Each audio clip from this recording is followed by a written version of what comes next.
Hello and welcome to another episode of SHS Today. First up, Alex Katke takes a look at the future of autonomous cars. Next, Roman Reperti shows us how consortium students arrive at the school. Finally, Madison Katke takes an in-depth look at Women's History Month.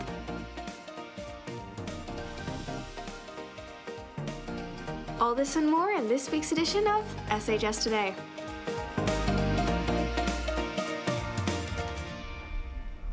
Welcome back, Saline, to our socially distant SHS Today studio. My name is Madison Katke. And I'm Jack Smith. We have a great show for you today, so let's jump right into it. Cars are such a big part of our daily life. Technology and innovation in the development of semi-autonomous and fully autonomous vehicles are advancing quickly. Let's go to Alex Katke with more.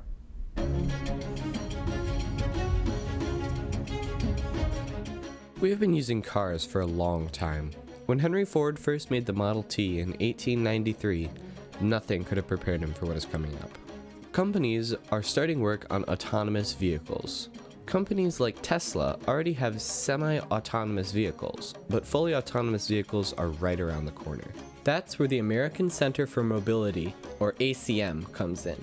The American Center for Mobility is a public-private partnership between government, industry, and academia. ACM is a road system. We have a highway loop and a bunch of different intersections and real-world type scenarios. It's a safe place to test connected and autonomous vehicles.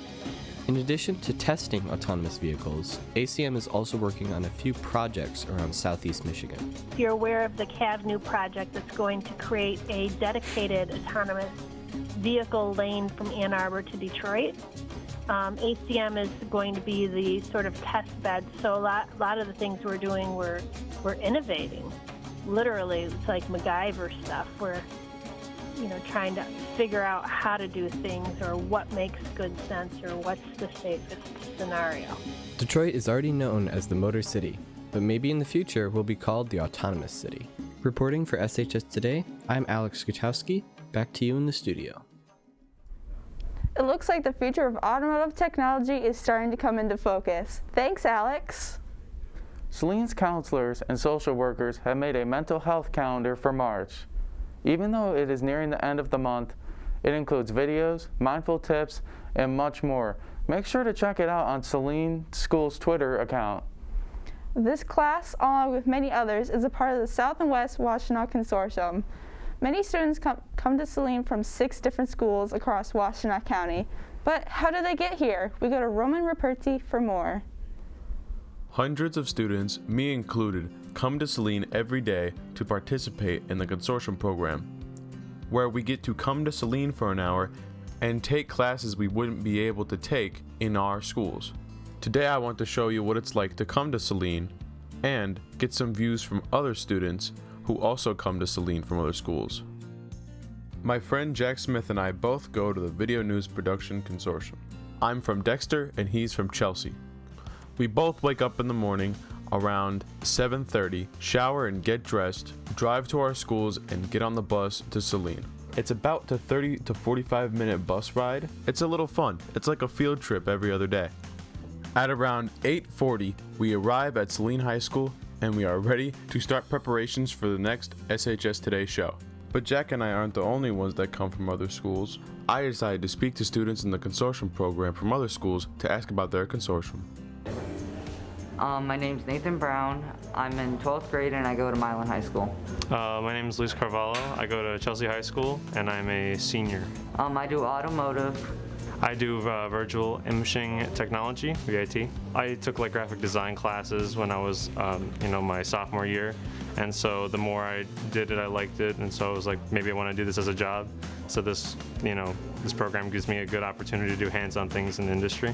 It's teaching me how to work on cars, how to get along with people, and how to work with people. What got me interested is that I want to learn how to fix cars so I can fix my own if I ever have problems. So there's about 750 students that attend career technical education programs through the consortium. Approximately half of those are from Saline.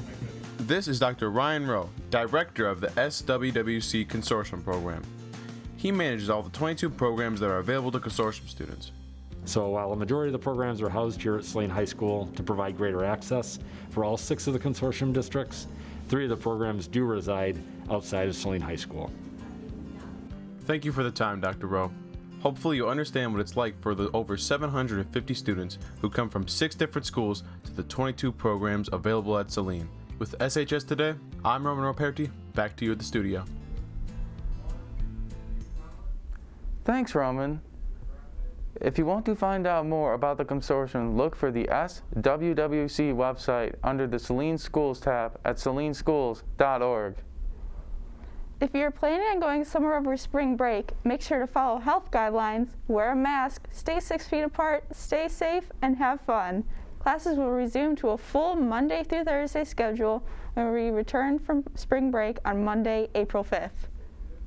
This month is Women's History Month, and today we talk about how women's history began and why we should teach it in our schools. We go to Madison, Katke for more on this subject.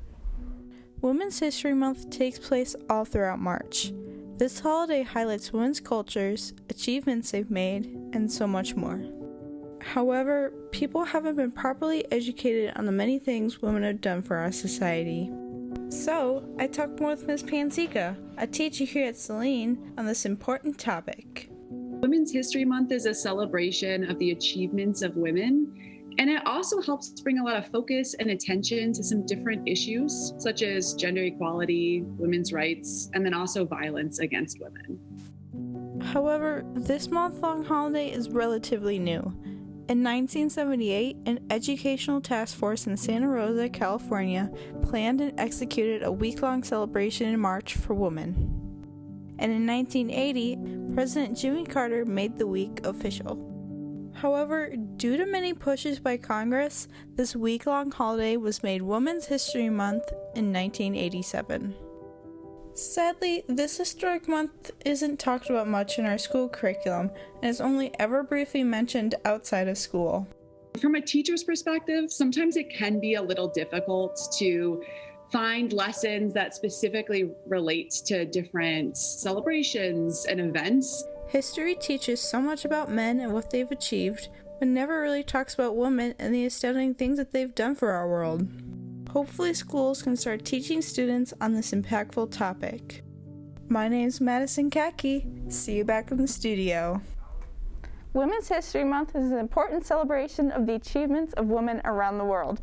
Thank you, Ms. Panzika, for helping with this story. Well, that's all the time we have this week. I hope you enjoyed the show. I'm Madison Katke. And I'm Jack Smith. Tune in next week for a story on time capsule and a new edition of Whips and Wheels and Automobiles, as well as another episode of Totally Tubular Tech. Have a great spring break, Hornets!